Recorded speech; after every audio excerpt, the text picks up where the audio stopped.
The process of persuasive design, 6 steps in 6 weeks. If you've seen our previous video on persuasion, emotion, and trust, we call it PET, you know that there's a long list of methods we can use to motivate customers and increase their conversion. So it's natural to think that more persuasion methods is good.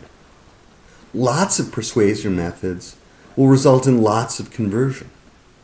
But it's not true. Using lots of methods results in persuasion clutter. Kaptein and Duplinsky in 2011 researched using more methods and found that adding social proof, a weak method in that case, to advice from an authority figure resulted in less persuasion than the authority figure alone. So the mastery of persuasion requires a more sophisticated approach. Step 1, we need to understand the emotional battle that goes on inside our customers' heads. We use in-depth Gestalt interview methods to understand the customer's drives, blocks, beliefs, and feelings.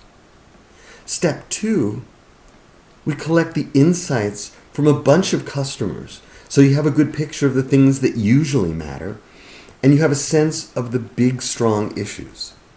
And you understand things like that getting vaccinated is driven by fear of getting sick, which is very much driven by fear of embarrassment and guilt in getting other people sick. Step 3, we pick the emotional things that are most likely to work.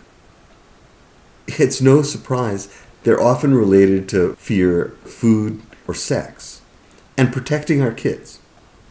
Our lower brains are tuned to survival and passing on your DNA, which is how we've survived the zillions of generations to get here now. So maybe we can focus on fear of being sick and how awful you would feel if you got your kids sick. This drive or block, it becomes the theme. Step 4, now comes the tricky part. We have to make a frame and a meme that will support the theme. It's a central point of the whole persuasion effort. And it can be the central point of your application, campaign, or even a company. Like the FedEx message when it absolutely positively has to be there overnight. Or for a vaccination, maybe flu. Not the best holiday gift. Step 5 is about taking that message and selecting specific methods of influence that will support it. So if we're using flu, not the best holiday gift, you might select testimonials with people like the target customers telling their stories about how they lost holidays. Or you might use scarcity, making people feel that the supply might run out and they can only protect their family if they move quickly.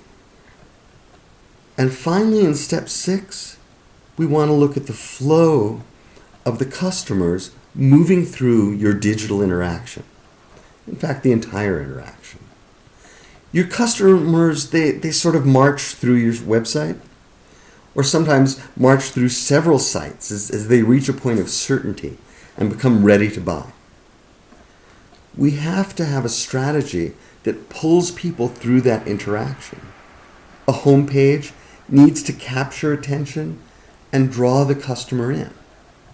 You might use optimal level of distance, using curiosity to get people off the home page and into the site. Then get the customer engaged. You can engage by making fun interactions, perhaps using the methods of game designers to make things fun. It's called gamification. Or perhaps making the content exciting, which usually means fear, food, or sex. Then getting to that magic point of certainty.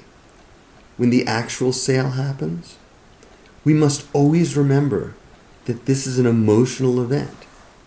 When people have brain damage to their orbitofrontal cortex, they can't make decisions because the orbitofrontal lobes connect the emotional part of the brain to the logical part.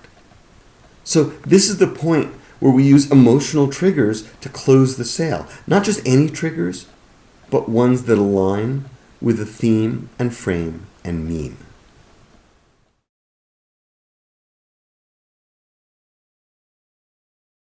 If you'd like to download and print a copy of this drawing, or download a white paper on pet research, please go to humanfactors.com/persuasion.asp.